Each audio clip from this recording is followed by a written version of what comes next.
Dreaded Dreams TV presents a narrow escape from the clown kidnapper. Join us as we unravel a chilling childhood encounter in an eerie park. Don't forget to like and subscribe for more spine-tingling stories. I was 12 years old at the time, visiting my hometown in New Zealand for the summer. In my small town, everyone knew each other, including my parents, which is why they allowed me to go out on my own that day. One day, my mom and dad were getting ready to go to a wedding. I was in the house with them, and my older sister had gone to a friend's house. My other relatives had already left for the wedding.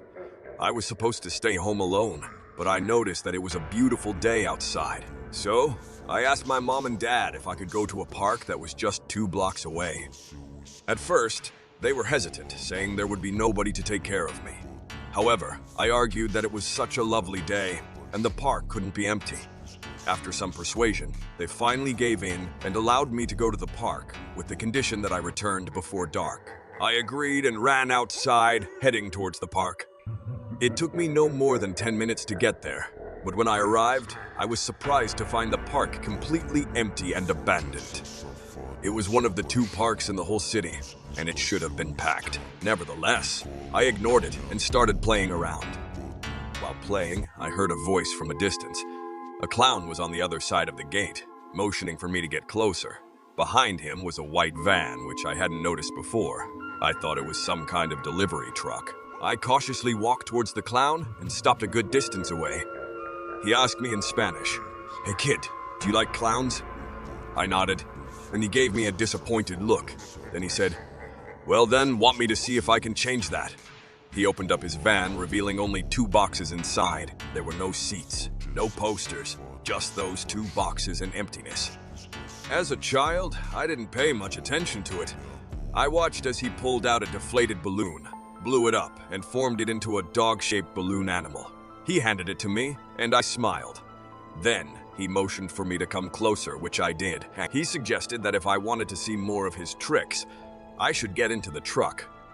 I told him that the exit was on the other side of the park and I couldn't climb the small gate. He then said something that haunts me to this day. "Get a little closer and I'll carry you over. We'll have loads of fun in my truck. Come on, kid." While saying this, he had a creepy grin on his face. I distanced myself and firmly said, "No, I'm fine, sir." His smile turned into anger, and he placed his hands on his waist, saying, "Oh boy, we're going to have a lot of fun." At that moment, I heard a voice from the other side of the park shouting, my son, I'm here to take you." I turned around and saw a man I recognized as a local neighbor. He wasn't my real father, but I knew I had to run towards him. I didn't say anything to the clown. I just ran towards the man and hugged him. The man greeted the clown, thanking him for entertaining his child. When we turned around, the man whispered to me that the clown was sick. It turned out that he wasn't a real clown, but a man kidnapping children all over New Zealand. He would lure children with his clown disguise and take them to an unknown location. The residents of my town had sensed his presence, which is why the park was deserted.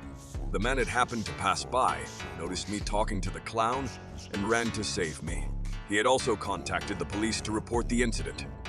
When we arrived home, the man warned me to be careful who I talked to and explained the situation. I thanked him for saving me and decided not to tell anyone at home, fearing their anger. Over time, I forgot about the incident until stumbling upon this page, bringing back memories. I'm not sure what happened to that disturbed individual, but I hope he's behind bars now. Thanks for joining us on this spine-tingling journey at Dreaded Dreams TV.